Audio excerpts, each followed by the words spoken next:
My dear friend, इस video में हम बात करेंगे GRSE garden reach ship builders company के बारे में। ठीक है, तो यहाँ पर आप देखिए स्टॉक प्राइस किस तरीके से मूव कर रहा है और इसने अपने प्रीवियस हाई को ब्रेकआउट कर दिया है। लेकिन हम हमेशा जानते हैं कि अगर कोई भी ब्रेकआउट होता है तो उसके बाद तुरंत कई बार सेलर एक्टिवेट हो जाते हैं और स्टॉक प्राइस नीचे आ जाता है, या फिर उसको हम ट्रैप कह सकते हैं या फिर वो फेक ब्रेकआउट भी कहा जा सकता है।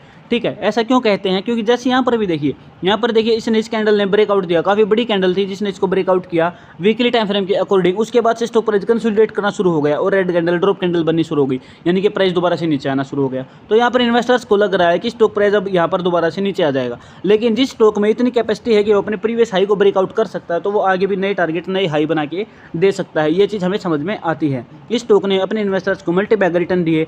अब बात करते हैं कि इसमें एंट्री की बातें।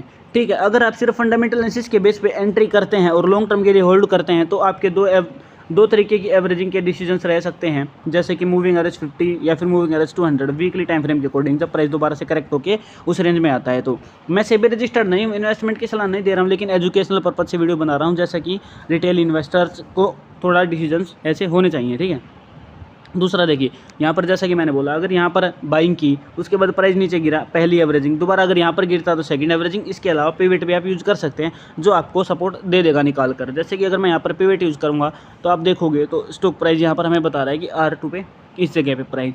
ठीक है, तो ये जगह पर हमें मिल जाती है जो कि एवरेजिंग की हमारी बन जाती है। उसके बाद अगर आज के दिन में आप देखोगे तो यहाँ पर जो इन्वेस्टर है जिसने एकदम हाई पे बाई किया है और ऐसा डिसीजन उसका रहा है तो अभी वो प्रॉफिट में है, काफ़ी अच्छा प्रॉफिट उसका यहाँ पर है। अब बात करते हैं आगे के डिसीजंस क्या रह सकते हैं या आगे प्राइस किस तरीके से मूव कर सकता है। मैं बार बार बता रहा हूँ कि मैं सेबी रजिस्टर्ड नहीं हूँ, लेकिन इन्फॉर्मेशन के पर्पज से वीडियो बना रहा हूँ। आप पिवट इंडिकेटर को अपने ब्रोकरेज या प्लेटफॉर्म पर अगर आप यूज़ करके देखोगे तो आपको काफ़ी डाउट क्लियर हो जाएंगे। अब देखिए इसने यहाँ पर पिवट से यहाँ पर टारगेट दिया R1 का, R1 के ऊपर जैसे ब्रेकआउट दिया कंसोलिडेट करना शुरू हो गया। अब आगे का पिवट है वो इस रेंज में बनेगा, लेकिन अब आप देखोगे टारगेट तो R2 और R3 के टारगेट हमारे आगे के भविष्य में दिख सकते हैं, जैसा कि आप देख रहे हैं। इसके अलावा आप इसको अगर डेली टाइम फ्रेम में कन्वर्ट कर देते हैं तो पिवट आपको समझा रहा है कि R1 पे बार बार रजिस्ट हो रहा है प्राइस।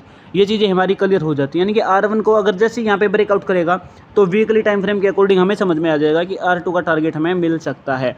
ठीक है, ये चीज़ इस तरीके से।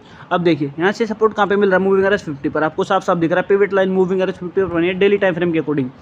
वीकली टाइम फ्रेम में आपको लॉन्ग टर्म के अच्छे डिसीजंस मिल सकते हैं। जैसे वीकली टाइम फ्रेम हमें क्या दिख रहा है, वीकली टाइम फ्रेम हमें दिखा रहा है कि आने वाले टाइम में 3868 और 4902 के टारगेट देखने को मिल सकते हैं। जैसे कि यहाँ से अगर रिट्रेस होता है तो इस लाइन से प्राइस जब रिट्रेस होता है तो ये टारगेट यानी कि 4902 तक आने वाले समय में प्राइस देखने को मिल सकता है। इसके अलावा शॉर्ट टर्म में अगर आप देखते हैं तो डेली टाइम फ्रेम के अकॉर्डिंग हमें चीज़ें समझ में आ रही हैं कि 4036 का जो टारगेट है वो दिख सकता है। इसके अलावा अगर आप देख रहे हैं तो 4925 का ही टारगेट हमें R3 डेली टाइम फ्रेम में भी दिख रहा है। तो आने वाले टाइम में लगभग ये स्टॉक प्राइस 5000 तक हमें ज़्यादा दिख सकता है अगर यहाँ पर ये रिट्रेस लेता है तो, यानी कि 2742 पे अगर प्राइस रिट्रेस होता तो अच्छे टारगेट देखने को मिल सकते हैं। मैं सेबी रजिस्टर्ड नहीं, इन्वेस्टमेंट की सलाह नहीं दे रहा हूँ, लेकिन इन इंडिकेटर्स को अगर आप अपने प्लेटफॉर्म पर यूज़ करोगे तो आपके काफ़ी डाउट क्लियर हो जाएंगे। तो मुझे उम्मीद है वीडियो जरूर आपको पसंद आई है।